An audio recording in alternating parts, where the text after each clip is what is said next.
Magandang gabi sa inyong lahat. Ngayon ay Tuesday evening, November 18, 2025 at narito po ang inyong independent weather forecaster na nagdadala ng malinaw na ulat batay sa datos ng PAGASA. Sa ngayon, 4 na atmospheric systems ang kasalukuyang nakaapekto sa ating bansa.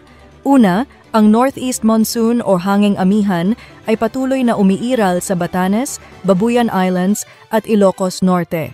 Dahil dito, posible ang maulap na kalangitan, malamig na simoy ng hangin at light rains o ambon. Ikalawa, ang shear line, ang salubungan ng malamig na hangin mula sa amihan at mainit na hangin mula sa Pasipiko. Nakakaapekto ito sa Cagayan, Isabela at Apayao, kaya mataas ang tsansa ng mga pag-ulan sa mga lalawigang nabanggit. Ikatlo, ang easterlies na nagpapadala ng init at kaulapan mula silangan papasok sa Southern Luzon at Eastern Visayas.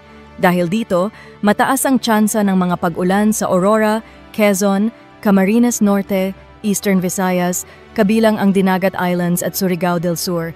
Ito rin ang dahilan ng mga panandaliang pag-ulan na naranasan ngayong madaling araw sa ilang bahagi ng Metro Manila. Ikaapat, ang Intertropical Convergence Zone or ITCZ na patuloy na nagdadala ng makapal na kaulapan at mga pag-ulan sa Davao Region, Barm at Sox-Sargen. Patuloy ang malaking tsansa ng mga malalakas na pag-ulan, kaya maging maingat sa banta ng pagbaha at landslide. Sa Metro Manila at nalalabing bahagi ng bansa na hindi nabanggit, mababa ang tsansa ng malawakang pag-ulan, ngunit posible pa rin ang mga localized thunderstorms lalo na sa hapon hanggang gabi.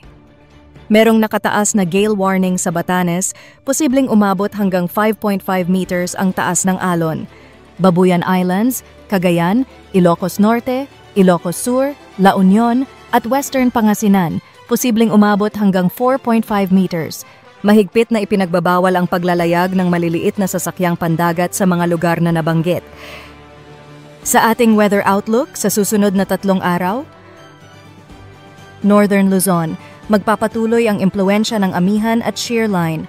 Aurora, Quezon, Bicol, patuloy ang mataas na tsansa ng pag-ulan dulot ng easterlies. Metro Manila, Visayas, Mindanao, generally improving weather conditions, magiging partly cloudy to cloudy skies. Davao Region, mananatiling maulap hanggang Thursday bago humina ang epekto ng ITCZ. Wala ring minomonitor na low pressure area at mababa ang posibilidad ng bagyo sa loob ng Philippine Area of Responsibility sa susunod na ilang araw. At iyan ang pinakahuling update sa lagay ng panahon ngayong gabi ng Tuesday, November 18, 2025. Muli, ito ay hatid ng inyong independent weather forecaster, nag-uulat batay sa opisyal na datos mula sa PAGASA. Patuloy na mag-ingat, lalo na sa mga lugar na may mataas na tsansa ng pag-ulan. Ako po ay magbabalik kapag may panibagong update mula sa PAGASA. Magandang gabi po sa inyong lahat.